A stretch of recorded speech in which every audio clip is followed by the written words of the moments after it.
यार भर्खर आउँदैछु के पख न तेरिका ओ भाइ यता आउ न सिजानीबाट कहाँ आउने ए सिजानीबाट यो सिधै जाऊ अनि यता एउटा चौडा आउँछ अनि यसको राइट साइडमा जाऊ अनि त्यही आउँछ सिजी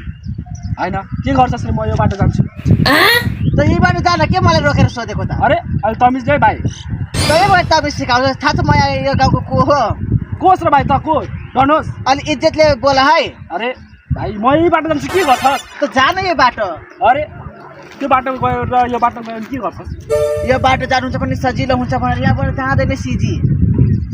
होइन म यही बाटो जान्छु रे जेसुकै गर जा या नजा अलि इज्जत दे भाइ अलि इज्जत तमिजले त मैले तपाईँ सिकाउँछ अरे म कसको मान्छे चिन्नुहोस् चिन्दैन चिने पनि मैले केही खान सक्दैन तिमीहरू म ठुला बुढाको मान्छे हो हात साथ लाने नै के गर्छस् तैँले मलाई हात लाग्यो तँलाई फेरि एकै ठाउँमा मुदाइदिन्छु मैले एउटा हात चेयर म नि मुताइदिन्छु अरे म यही बाटो जान्छु रे त जा न कसले छेक्या यताबाट जाऊ भनेर मान्दैन यताबाट गए पनि जहाँ पुग्छ त्यही पुग्छ म यही बाटो जान्छु रे के गर्छस् त जा न अरे अर्कोचोटि चिनेर बोल है त पनि अर्कोचोटि चिनेर बोल है अर्कोचोटि चिनेर